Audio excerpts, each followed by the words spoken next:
Pachoka mano COTU kawuono oyawo bade mabende biro chung' ne rito ratiro mag jokenya mamanyo tije e pinje maoko. Kane giwuoye chenro mar yawo ayanga apisno, jotelo mag COTU olero ni apisno ibiro kanie nonro mag jotije mawuok pachoka kadhi e pinje mamoko. Ma en achiel kuom chenro mag reso jokenya matiyo e pinje mamoko poni oroch ratichgi e pinjego. Lipode mang'eny osechopo pacho malero kaka jokenya moko isando e pinje maoko. Ka migawo mar weche tudruok kod pinje maoko olero ni jokenya 100 e piny ma Saudi Arabia.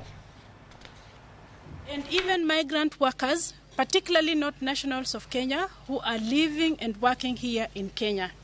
So over the past years, we have seen a large number of flow of migrant workers walking in here at COTU to seek information in relation to what COTU can do to support and promote the protection of the rights of migrant workers within Kenya, and even migrant workers that leave Kenya and go to other countries of destination for purposes of employment. We landed.